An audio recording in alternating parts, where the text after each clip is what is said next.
Esa voz que tronó en el monte todavía habla. Hoy no tiembla el monte, tiembla el alma que oye.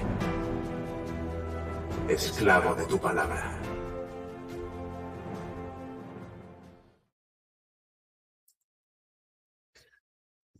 Listo, me parece que ya estamos grabando. Pues bueno, gracias a Dios estamos nuevamente acá después de mes y medio aproximadamente, pues de descanso o de vacaciones por fin de año.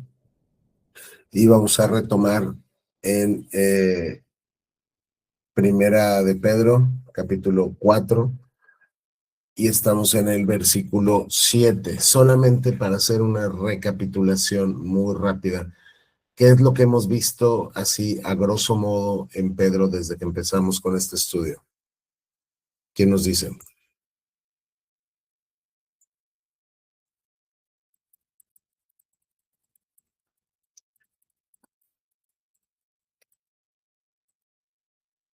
Hola, hola.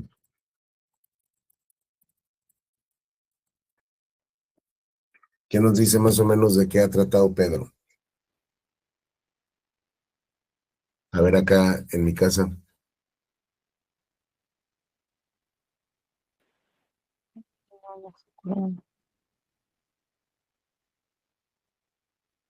¿Sí?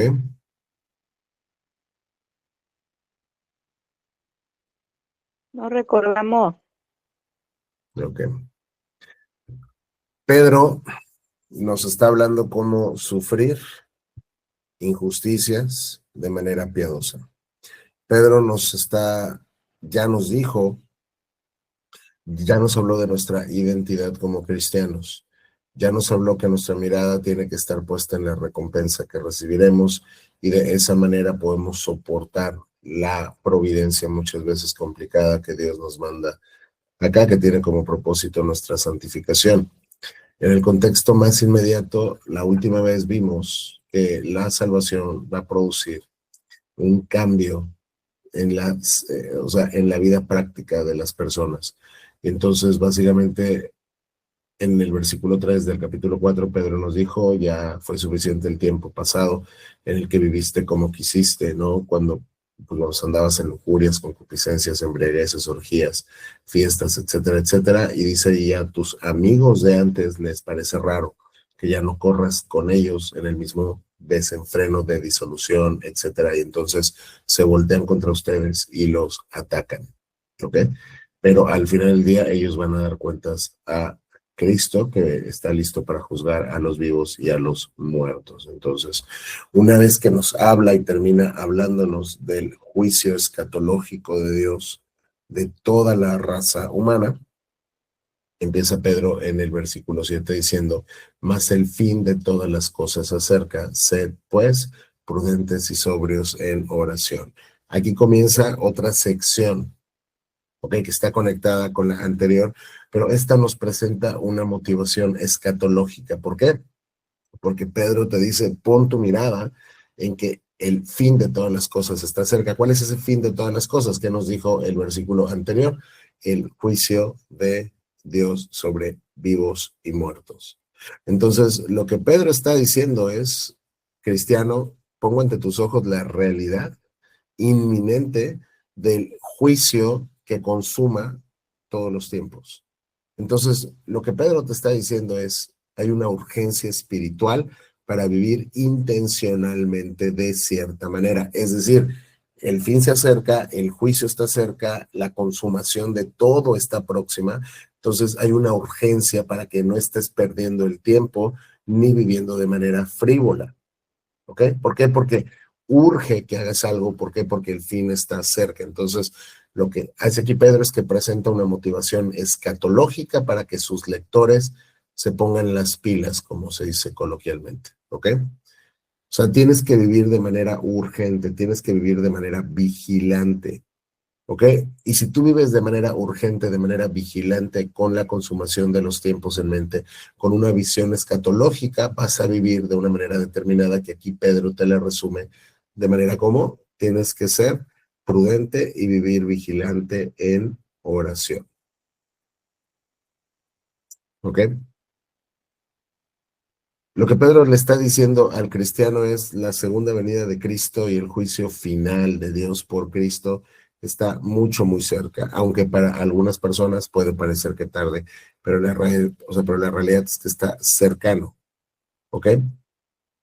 Porque en el tiempo de los apóstoles, vamos, en este primer siglo se vivía con una tensión escatológica, ¿ok?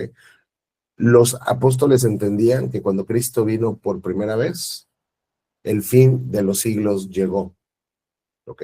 Y entonces en realidad ya no hay nada que impida que Cristo regrese por segunda vez. Por eso es que tú puedes ver que todos los apóstoles te van a decir que incluso ellos viven en los últimos tiempos. ¿Por qué? Porque ya están esperando su venida.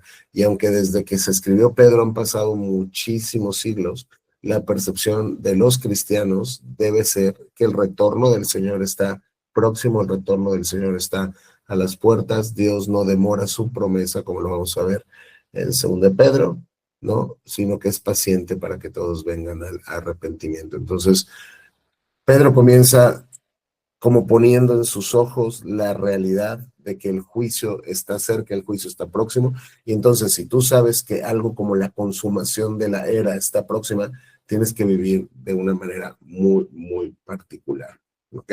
Entonces Pedro les dice, sed pues prudentes y sobrios en oración.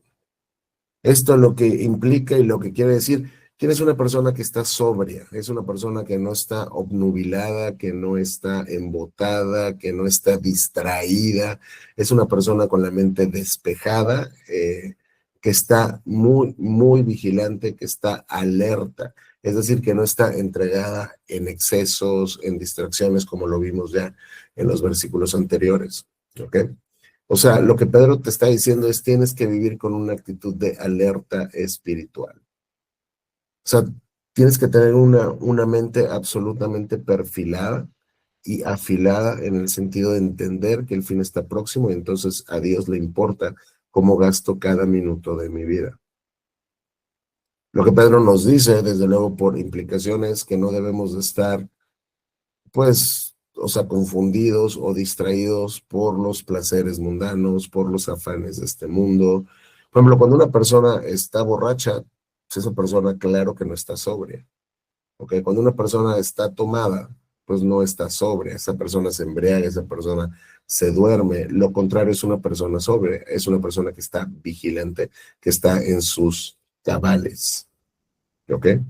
Ahí en Lucas, ustedes recordarán, el Señor nos dijo, cuidado, cuiden que sus corazones, estoy parafraseando, no se carguen con glotonería y con embriaguez, ¿ok? Y de los afanes de esta vida y de repente venga aquel día.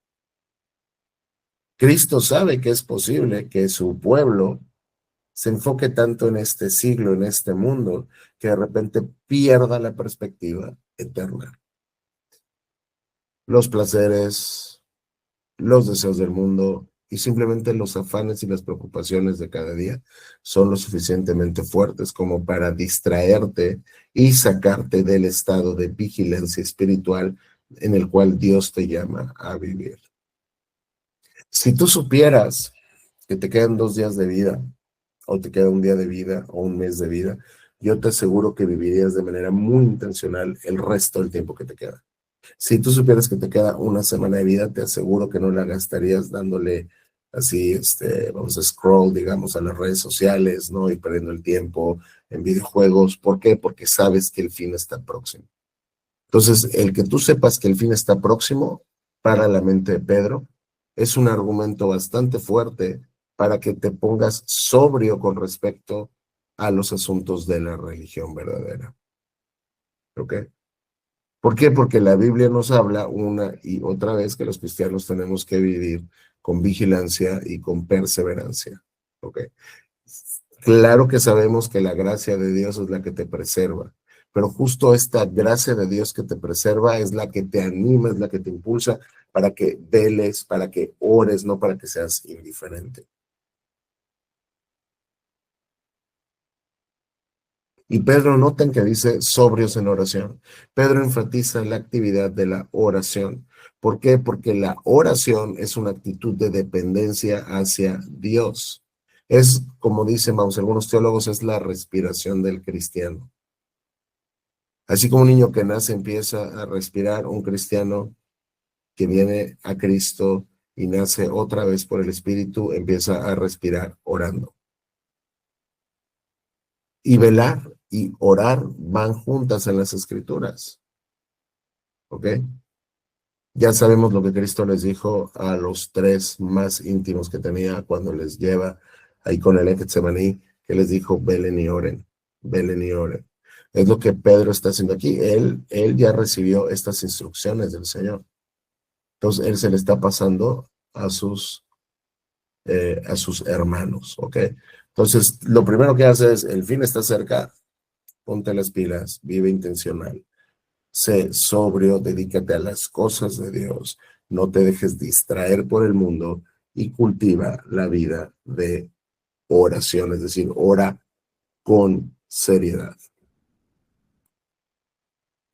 Entonces, lo que tendríamos que preguntarnos en este versículo, en este primer versículo es, ¿cómo estamos viviendo nosotros? Es un hecho que el fin para nosotros, el fin de todas las cosas para cada uno de nosotros está cerca. Y está más cerca que el día de ayer y que el día de antier. Porque ya sea que Cristo regrese o tú te encuentres con el Señor en la muerte, el fin de tu vida y de mi vida está todos los días más cerca. Entonces, si estamos conscientes que el fin de nuestras vidas están cada día más cerca, realmente estamos viviendo con un sentido de urgencia eterna. O sea, lo que Dios quiere es que nosotros como cristianos, reordenemos nuestras prioridades. Hay muchas distracciones en este siglo, hay muchas distracciones en este mundo. Sí. Unas de las más grandes son las redes sociales. Otra vez John Piper en cierta ocasión dijo, el papel de las redes sociales en el día del juicio va a ser que se demuestre que tu falta de oración no fue por falta de tiempo, porque cómo malgasta el ser humano, cómo malgastamos los seres humanos, ¿ok? Horas y horas y horas de nuestro día en videojuegos, en redes sociales, en cosas que no va a tener ningún peso eterno. Y lo que hacen es que como que anestesian nuestra mente y nos hacen perder de vista la trascendencia de la eternidad. Y entonces como cristianos, y sobre todo como cristianos reformados, sabemos y siempre enfatizamos que vivimos coram Deo. Y coram Deo quiere decir delante del rostro de Dios. Los cristianos todos los días, todo el tiempo, vivimos delante del rostro de Dios y estamos conscientes de que vamos a rendir cuentas. Así que cuando Pedro te dice de parte de Dios que vivas una vida sobria, no te está diciendo que vivas una vida sin diversión, que vivas una vida sin gozo, te está diciendo que vivas con una mente clara, dándole prioridad siempre al reino de Dios. Por ahí una vez, no me acuerdo dónde, le voy a ser franco, yo leí, por ejemplo, qué tan tonto se vería, qué tan absurdo se vería que alguien rente un hotel por una semana, ¿no? Que es un lugar donde va a estar por una semana, no es realmente su casa, está de paso por ahí y en una semana se irá. ¿Qué tan absurdo es que esta persona se ponga a remodelar?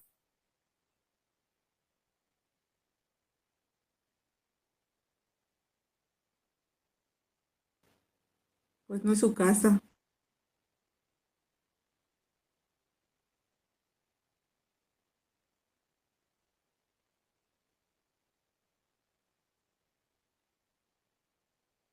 Perdón, aquí tuve un tema. Sí, exactamente, no es su casa. No es su casa, entonces, ¿como por qué estaría gastando en remodelarlo?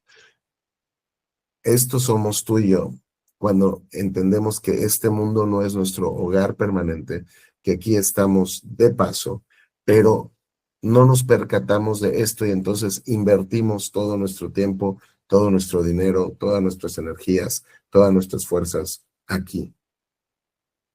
Lo que Pedro te está diciendo, ya te lo dijo desde el capítulo 1, es que vivas como un peregrino. Estás peregrinando por este mundo, no es tu hogar permanente ni final. Estamos caminando hacia la consumación de todas las cosas en Cristo. Entonces, por ejemplo, si el Señor viniera hoy, ¿cómo nos encontraría?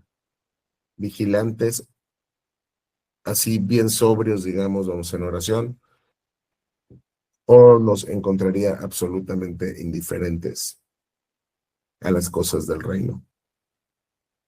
¿Qué estamos haciendo con nuestro dinero? ¿Qué estás haciendo con tu dinero? ¿Estás acumulando algún tesoro aquí en la tierra? ¿O estás, como dijo el Señor, haciendo tesoros en los cielos? Entonces, este pasaje tiene mucho que decirnos respecto a la manera en la que estamos viviendo. Y lo que Dios nos llama con este solo versículo es: prioriza el reino de Dios sobre lo temporal. ¿Ok? ¿Hasta aquí alguien tiene alguna duda?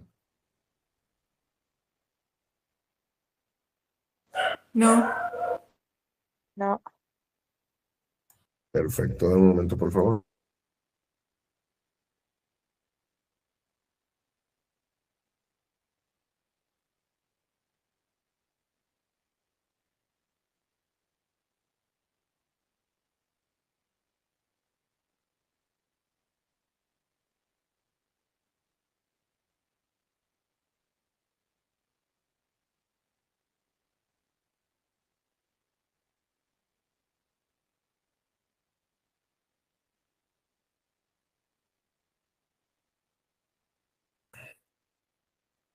Perdón. Y entonces continuamos y dice: y sobre todo, tened entre vosotros ferviente amor, porque el amor cubrirá multitud de pecados. Entonces, una vez que Pedro enfatiza la importancia de nuestra relación con Dios, como por medio de la oración, porque ya sabemos que la oración es la manera en la cual el pueblo de Dios se comunica con Dios. Así que una vez que Pedro enfatiza esta importancia de la relación del cristiano con Dios, ahora Pedro nos habla de la relación de los hermanos entre nosotros en el contexto de la iglesia. Y en ese sentido, Pedro nos dice: sobre todo, tengan entre ustedes ferviente amor. Es como si Pedro te dijera: ¿sabes qué? Y sobre todo lo demás, ámense mucho entre cristianos, ámense intensamente. Aquí dice ferviente amor, ¿ok? Esta palabra tiene como la idea de algo constante, de algo profundo, de un amor bastante fuerte, de un amor bastante fuerte y bastante como genuino y real, ¿ok? Ten un momento, por favor, aquí teniendo un problema pequeño con la comunicación.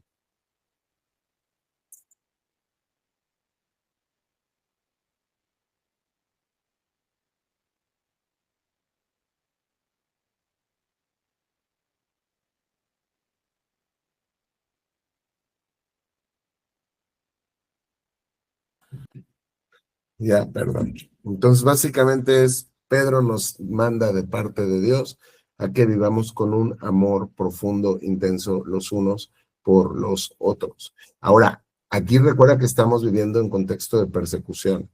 Entonces, en contexto de persecución, tú piensas cómo vivirías si sabes que te van a matar por tu fe. Lo primero es que estarías estresado, ¿sí o no?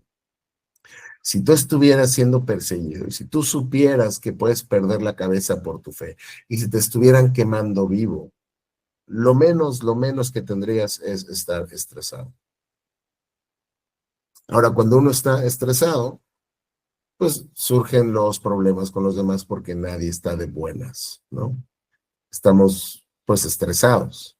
Ahora, en ese contexto de persecución, en ese contexto de temor, en ese contexto de estrés, preocupación, donde probablemente estas fricciones entre los hermanos están aumentando y salen todo el tiempo, Pedro dice: aquí en este contexto, lo que Dios quiere es que ustedes se muestren un amor ferviente. ¿Por qué? Porque aun cuando la iglesia está bajo presión, se mantiene unida por medio del vínculo del amor. ¿Ok? Entonces hay un mandato: ama fervientemente a tus hermanos. Y sabemos cómo lo debemos hacer cuando lo sistematizamos con el resto de las escrituras, y básicamente es: haz el bien a tus hermanos, ponlos primero que tú. Busca su beneficio en el tuyo. Sacrifícate por ellos. Recuerden que el amor es una decisión, ¿ok? No es un sentimiento que puedes tener o no tener. Es en realidad una decisión. Entonces, una vez que Pedro nos da la orden de amar fervientemente a los demás, luego nos dice algo muy interesante, porque el amor cubrirá multitud de pecados. Y esta es una referencia a Proverbios 10. ¿Quién lo busca para no cambiarme yo de aquí? ¿Quién busca Proverbios 10:12, por favor?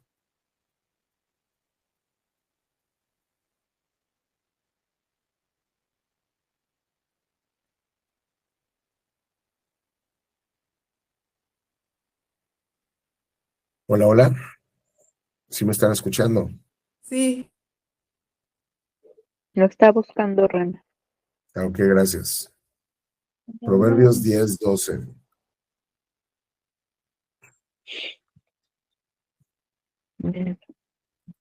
El odio despierta rencillas, pero el amor cubrirá todas las faltas. Muchas gracias. Y es el versículo que Pedro está aplicando. ¿Qué es lo que Pedro está diciendo? ¿Qué significa que el amor cubra todas las faltas, que el amor cubra multitud de pecados? ¿Qué creen que significa eso?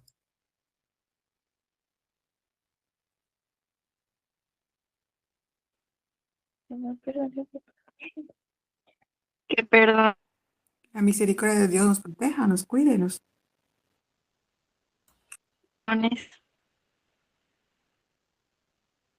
A ver, ¿cómo que se les está cortando?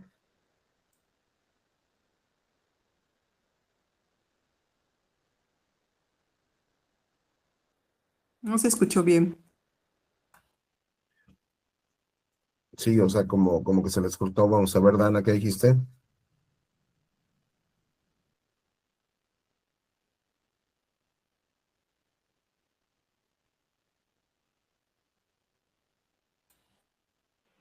Hola, hola.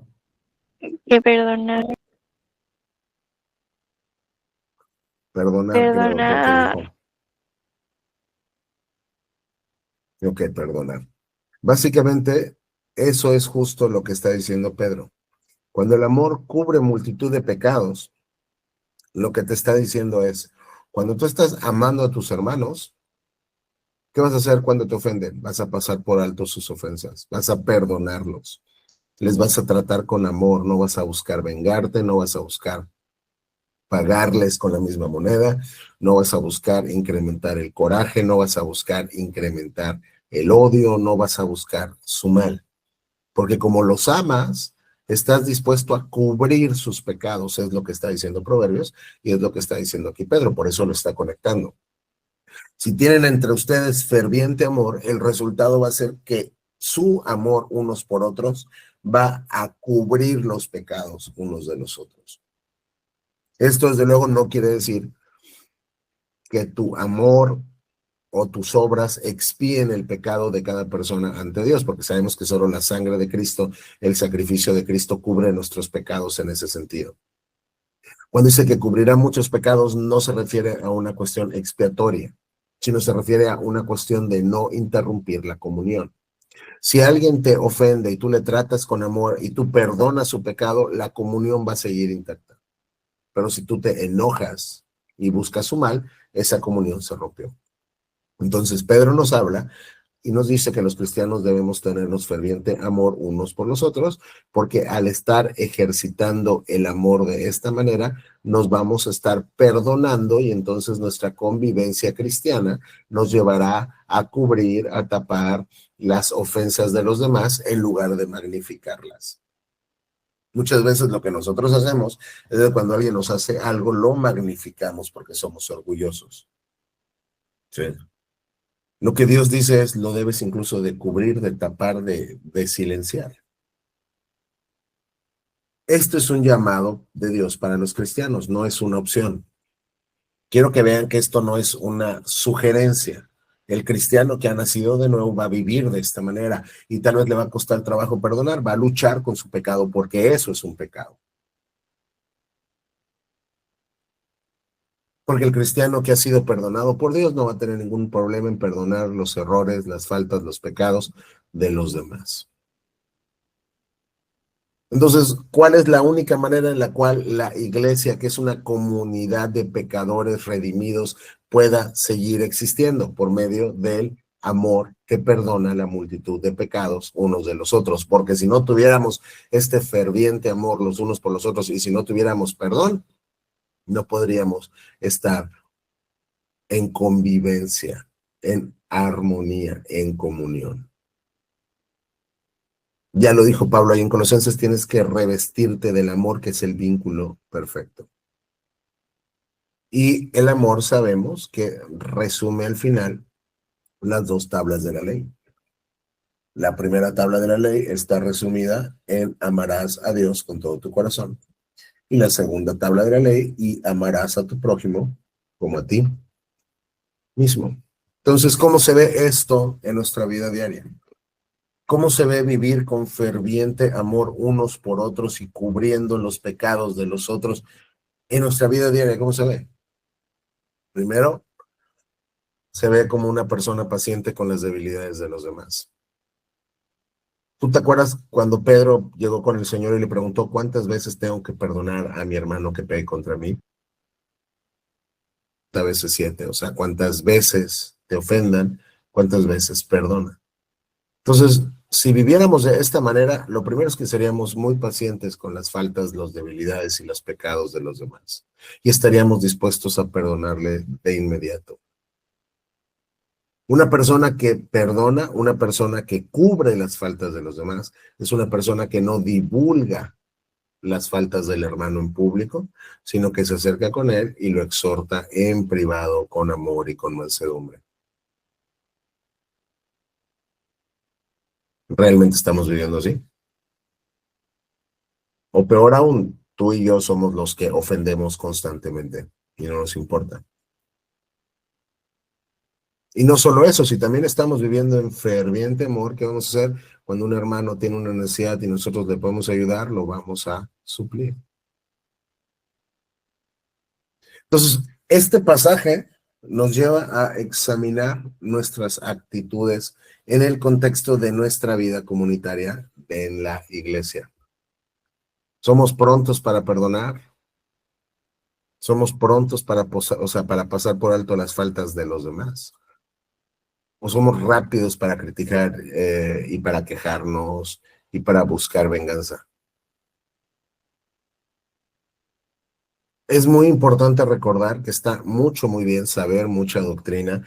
Aquí hay un falso dilema que muchas personas tienen en esta vida, en este siglo, ¿no? Creen que o uno es una persona con mucho conocimiento bíblico y entonces vive muy mal, o uno es una persona con poco conocimiento bíblico y entonces vive muy bien. Las dos están mal. La Biblia no me presenta nunca ninguna de estas dos opciones. La Biblia me presenta a un cristiano que se esfuerza por tener mucho conocimiento bíblico, para que ese conocimiento bíblico se traduzca en una vida piadosa. No perfecta, piadosa, que cuando peca y cae se arrepiente y busca la restauración. ¿Ok? Entonces, está bien que tengamos mucha doctrina, pero recordemos que si tenemos doctrina y no tenemos amor, Pablo nos dijo ya ahí en 1 Corintios 13, ¿se acuerdan del famoso pasaje? Nada somos. Luego, en Juan 17, el Señor ora, ¿por qué? Por la unidad de su iglesia. Si ustedes leen Juan 17, Jesús está orando porque su iglesia sea uno, así como Él es uno con el Padre. Y esta unidad no se puede sostener si no es por medio del amor ferviente. Y otra vez, si nosotros entendemos y cantamos y levantamos las manos y adoramos a Dios por la gracia que hemos recibido, esa gracia soberana que perdonó nuestros pecados inmerecidamente, esto se tiene que traducir en una gracia horizontal hacia nuestros hermanos. Por favor, esto es bien importante enfatizarlo. ¿Por qué? Porque hay muchas personas en las iglesias que pueden pasar 35 años peleados con el hermano y no le hablan. Si alguien ha recibido el perdón de sus pecados de manera vertical, esta persona que tiene el Espíritu Santo y que está unido a Cristo como su cabeza va a expresar este perdón horizontalmente hacia los demás. ¿Por qué? Porque estamos llamados a imitar con los demás el amor que Dios nos tuvo a nosotros en Cristo. Y luego, si queremos recordar qué es el amor, 1 Corintios 13, y lo sabemos de memoria, dice que el amor es sufrido, es benigno, no se envanece, no guarda rencor, no se irrita. Entonces, básicamente, si tú eres una persona que estás cubriendo con tu amor multitud de faltas y pecados de los demás, vas a tener que morir a ti mismo en muchas situaciones. No vas a participar en chismes en la iglesia, no vas a calumniar a nadie, vamos a ir en la iglesia, vas a ser pronto para buscar la reconciliación.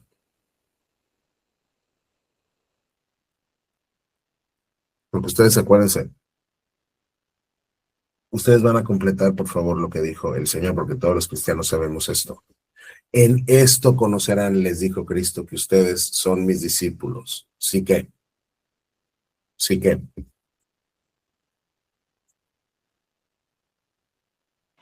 Se amen los unos a los otros. Si se aman los unos a los otros. O sea, la prueba final de nuestro testimonio es el amor. Es el amor. Y es triste que muchas veces nosotros no vivimos el amor, ni en nuestra familia, ni en nuestra iglesia. Pero la Biblia nos manda, Dios nos ordena. Siempre recordemos que cuando leemos algo en la Escritura no es una sugerencia, no es una opción, no es una posibilidad, es una orden de derecho divino que el Señor, nuestro amo, nos está haciendo y que Él demanda y espera obediencia.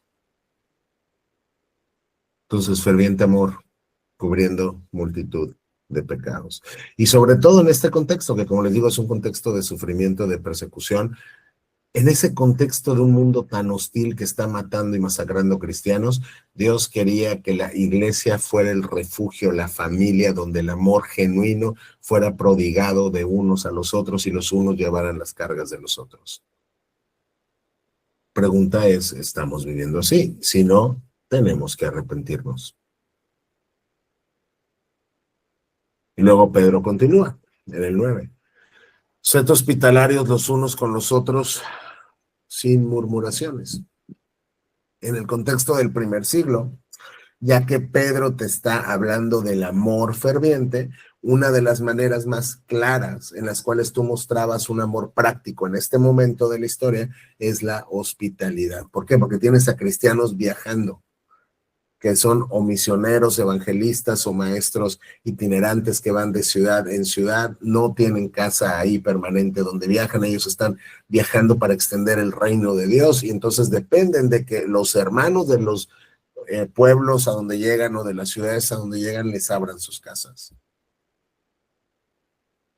Porque muchas veces incluso no tienen dinero. Y aun cuando tienen dinero, en estos contextos, las posadas, que son como los hostales, digamos, vamos, en estos contextos, pues pueden ser peligrosos por los bandidos, todo esto, o moralmente cuestionables también, ¿no? O sea, y pues estos cristianos no quieren estar participando de pecados.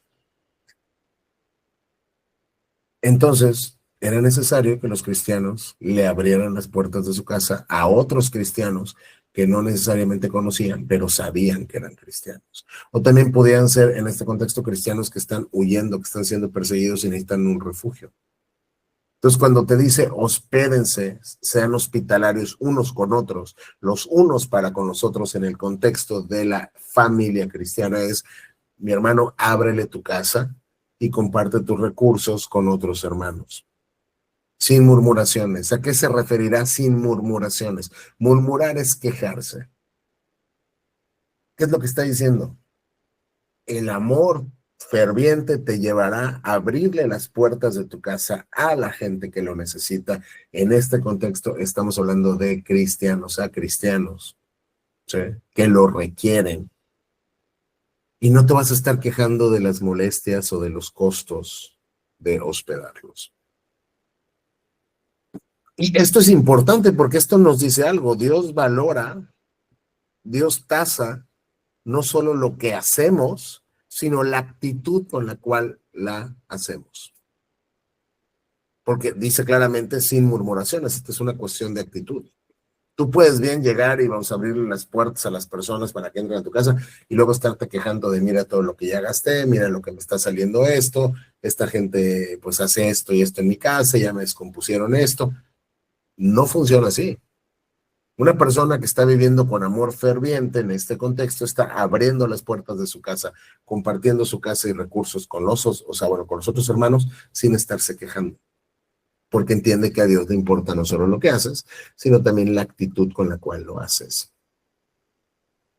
Porque ahí cuando tú dabas una hospitalidad o tú ofrecías hospitalidad, pero pues no de buen corazón, no con buenas intenciones, sino con quejas o criticando al huésped o quejándote por las molestias que te causaron, eso no honra a Dios. Ahora, Pedro es un ser humano. Pedro conoce cómo pensamos los seres humanos. ¿Ok? Y esto, nota que dice sed hospitalarios. ¿Te dice por cuánto tiempo? No. Y por ahí hay un dicho, ¿no? Aquí en México por lo menos, que dice, el arrimado a los 3 días apesta, algo así, ¿no? Dice algo así. ¿Por qué? Porque todo el mundo sabe y es de cultura general que cuando estás en un lugar donde no tienes esa confianza, no es tu familia, todo esto por un tiempo prolongado, o muchas veces incluso con tu familia por un tiempo prolongado, eso va a empezar a generar tensiones, fricciones y todo esto. ¿Sabes lo que Dios te está diciendo? Sed hospitalarios los unos con los otros. No te dice cuánto tiempo, el tiempo que sea necesario, sin quejarte. Y vamos, esto solo puede ser como un fruto del Espíritu Santo producido en tu corazón por medio del amor, porque Dios te está exhortando a que lo hagas con alegría y con generosidad sincera, entendiendo que lo haces para el Señor. ¿Por qué? Porque tú eres mayordomo de los bienes que Dios te ha dado y Dios te ha mandado que ames a tu prójimo. Así que lo que tengas y lo que yo tengas, si tienes casa, si tienes comida, no es tuyo, no es mío, es de Dios y debemos usarlo para servir a Dios. Si Dios nos recibió en su casa, por decirlo así, cuando nos adopta, nosotros estamos bajo el mandato de acoger a sus hijos cuando lo necesitan. Incluso cuando tú lees a los puritanos, te vas a dar cuenta que ellos practicaban la hospitalidad aún en situaciones donde no tenían mucho dinero, aún en situaciones de escasez. ¿Por qué? Porque lo veían como un deber sagrado, como un mandato sagrado, y ellos encontraban gran gozo en honrar a Dios por medio de atender a los necesitados y a sus hermanos cristianos que estaban viajando, siendo desplazados por cualquier tipo de causa. Desde luego, el día de hoy, los contextos importan, ¿no? Hoy tienes que ser una persona sabia, ¿sí? No puedes ir indiscriminadamente, digamos, vamos abriéndole las puertas pues, de tu casa a cualquier persona que no conozcas, porque tristemente el mundo es mucho más hostil, ¿no? Y tienes una responsabilidad primero de cuidar a tu familia. Sin embargo, esto no ha pasado de moda. O sea, otra vez, aunque los contextos ya cambiaron y las costumbres cambian, el principio permanece.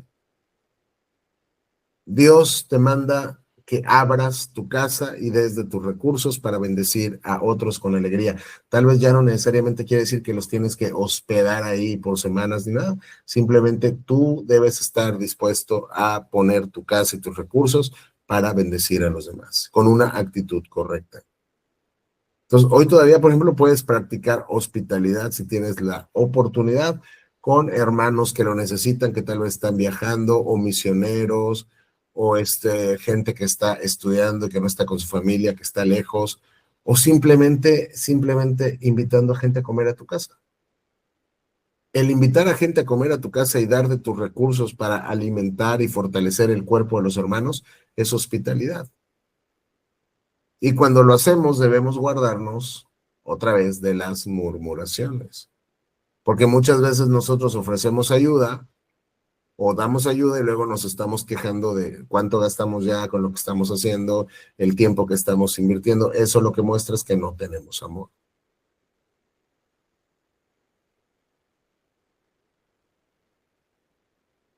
Ahora, también recordemos que cuando somos hospitalarios, ahí en Mateo 25, ¿se acuerdan? ¿De qué trata Mateo 25?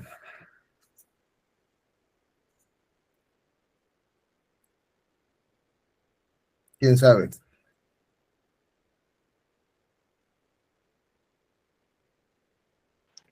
No. Virgen- ¿Mandé? De las vírgenes.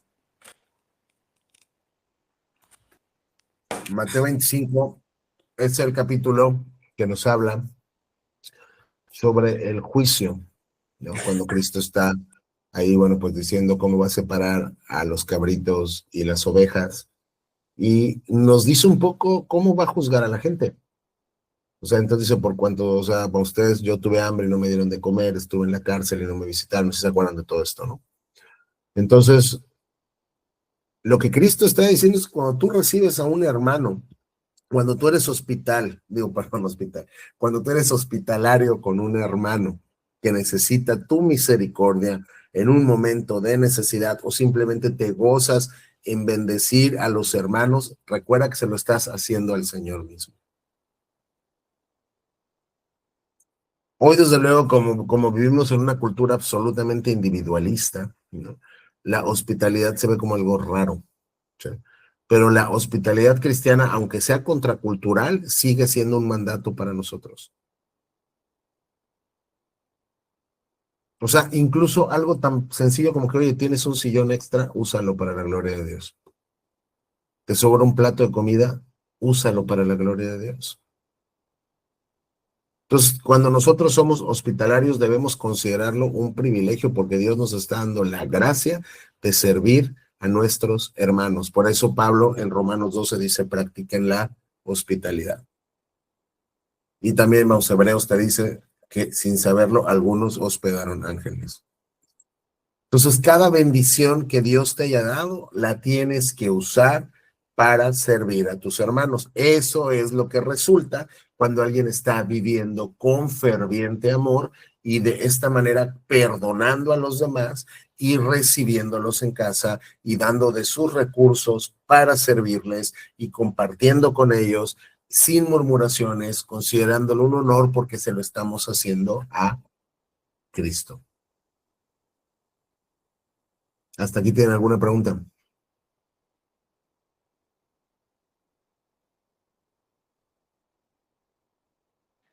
No.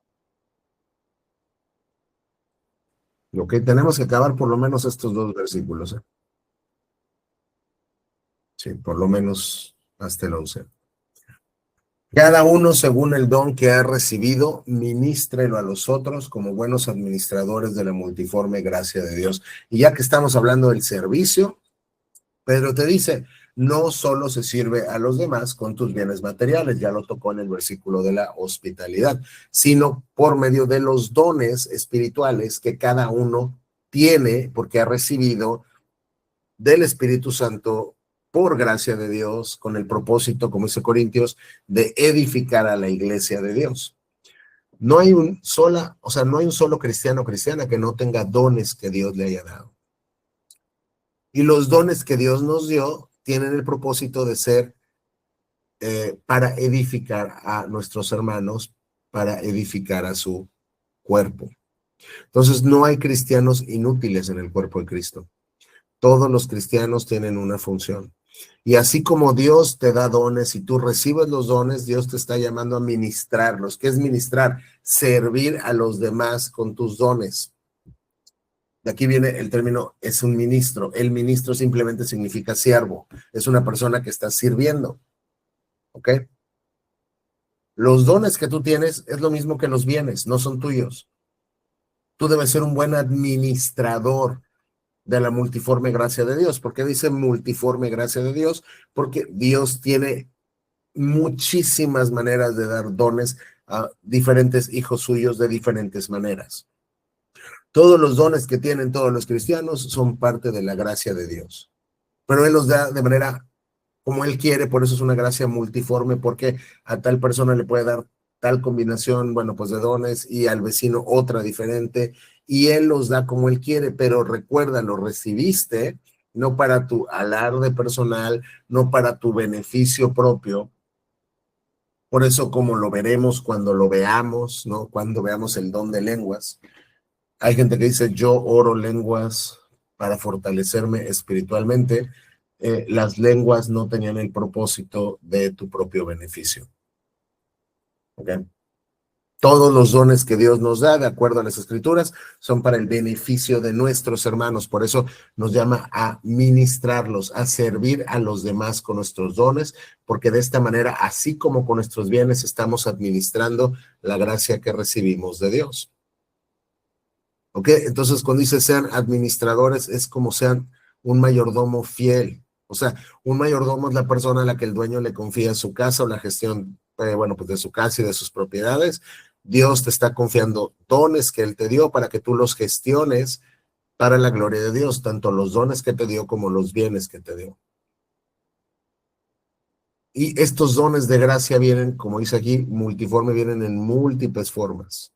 Hay una variedad tremendamente rica de dones, capacidades, oportunidades que Dios le dio a cada uno de los cristianos. Y Dios lo hizo otra vez, y lo repito, porque hay veces que no hacemos nada con los dones, pero con los dones que Dios nos da. Dios nos los da para que nosotros los pongamos al servicio de los demás, para bendecir y edificar a nuestros hermanos, para que Dios y solo Él reciba toda la gloria. Entonces, este versículo de entrada ya te puso a trabajar. A todos los cristianos, ¿tienes un don? Úsalo. ¿Tienes un don? Úsalo. ¿Tienes un don? Úsalo. No es guárdatelo, no es ahí, o sea, vamos, acapáralo, ¿no? Y úsalo para edificar a otros. No escondas tu talento en la tierra ahí como el siervo infiel.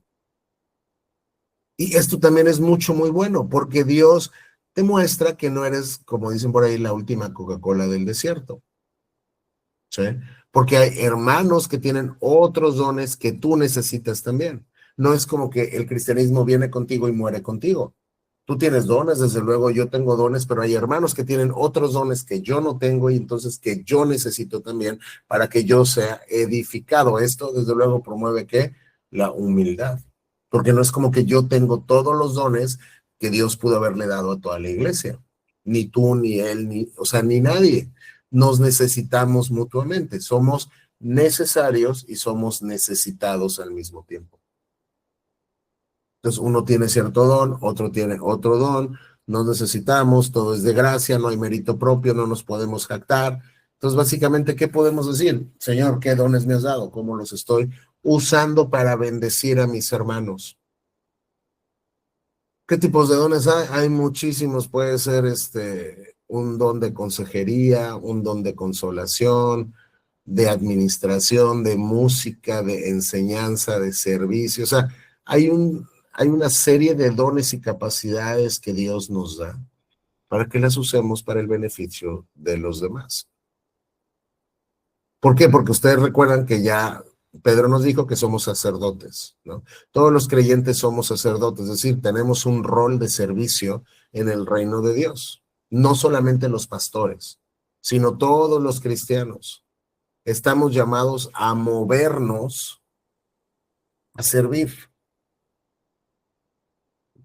Por eso hay una iglesia donde yo me estoy congregando hoy, que si algo bueno le tengo que reconocer, es que entiende esto muy bien y le abre a todas las personas, incluso aunque no se congreguen como miembros todavía, pero tengan interés en ir, les abre oportunidades de servicio donde consideren que Dios les ha llamado a servir. Y entienden la importancia de que todos sirvan. No ven el servicio en el ministerio como algo cerrado para una élite, ¿no? Para una casta especial de cristianos, sino o sea, tú vienes a la iglesia, no vienes a consumir, vienes a dar, vienes a servir. ¿Por qué? Porque el día del Señor o la iglesia no es un espectáculo. ¿no? Donde solamente vamos a ver lo que hacen algunas personas y nos retiramos, sino cada uno está ministrando a los demás con los dones que Dios nos dio. Y esto entendiendo siempre que Dios nos llama y nos va a pedir cuentas como administradores de los bienes y de los dones que puso a nuestra disposición.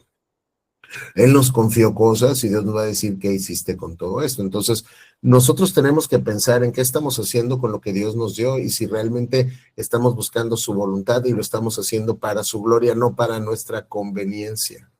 Por ejemplo, si Dios te dio la facilidad para enseñar, ¿qué tienes que hacer?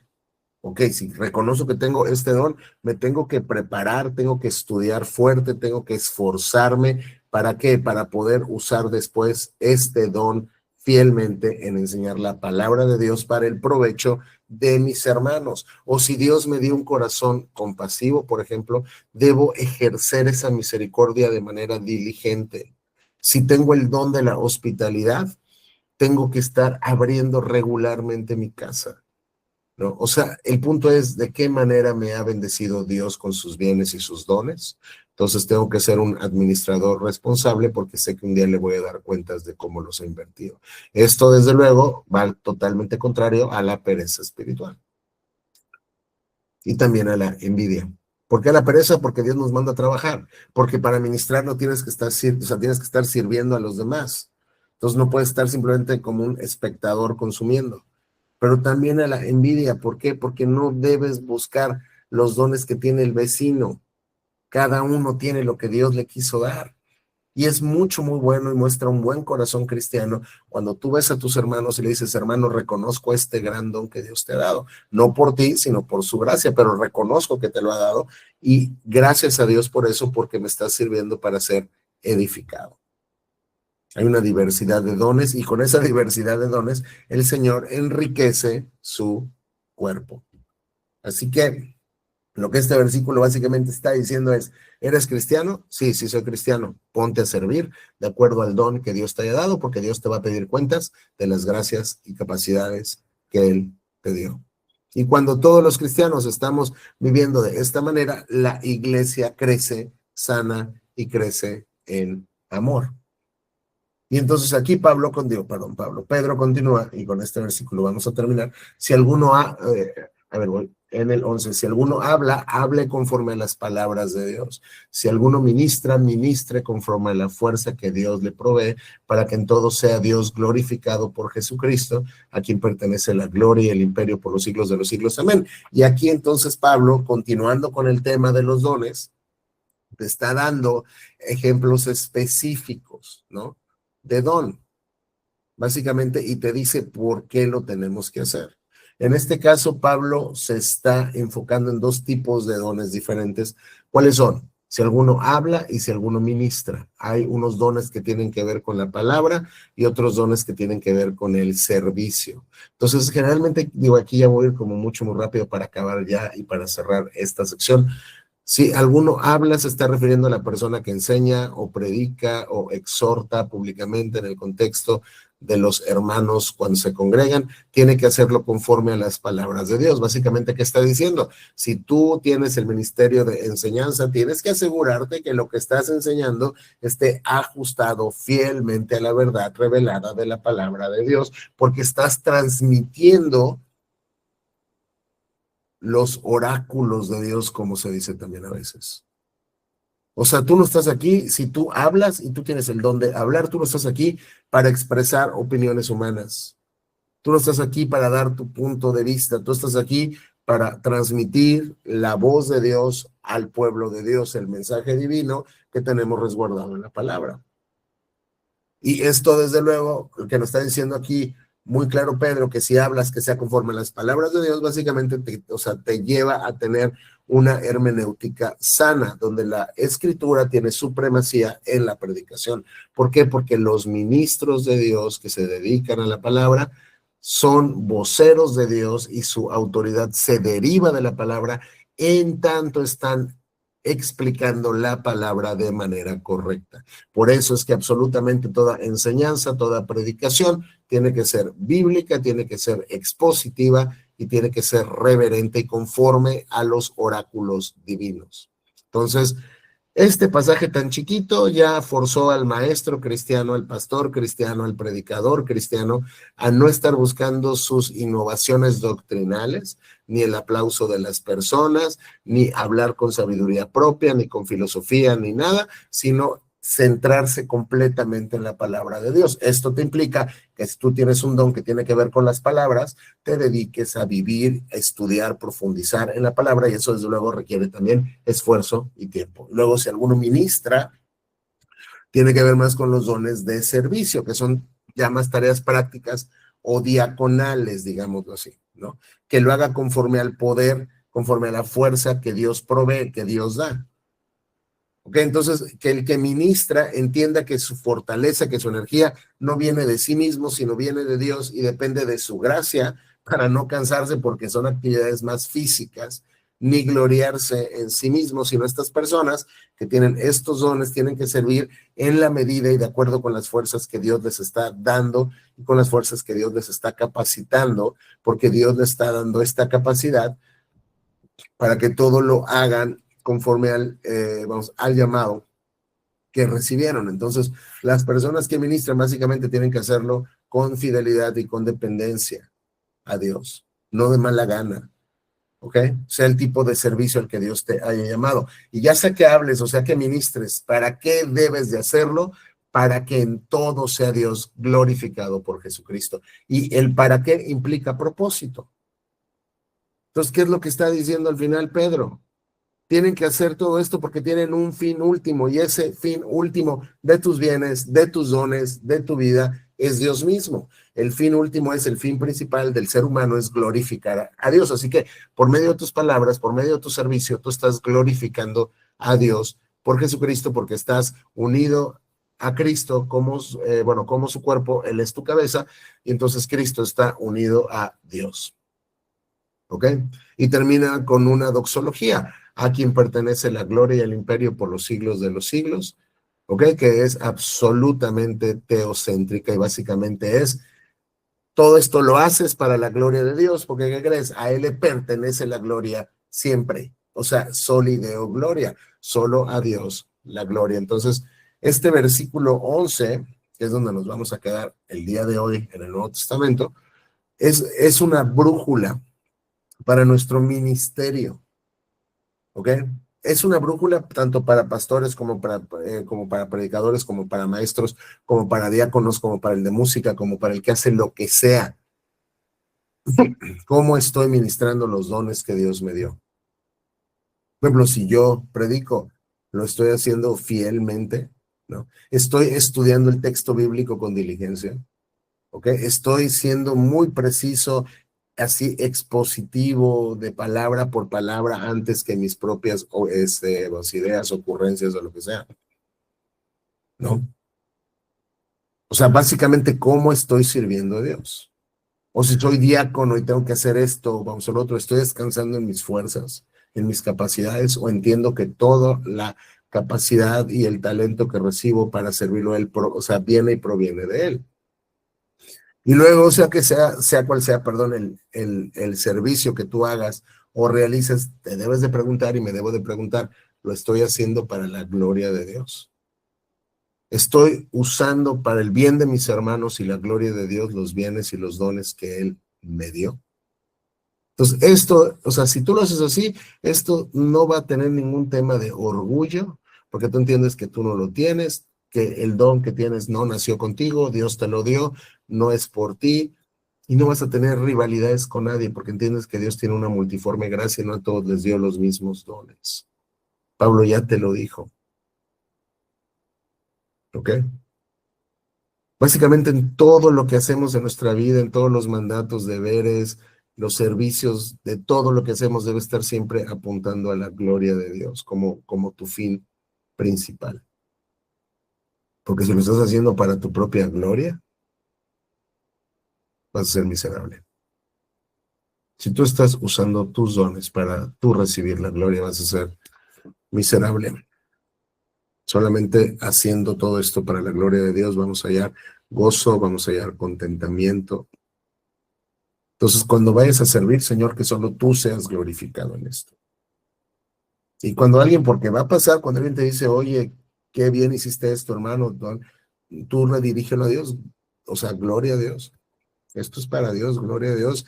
O sea, la única doxología válida es la que le adscribe a Dios toda la gloria y todo el poder, porque a él le pertenecen, o sea, así, vamos, internamente y también eternamente, porque es algo intrínseco a su naturaleza. O sea, lo que tú haces es solamente reflejas la gloria de Cristo.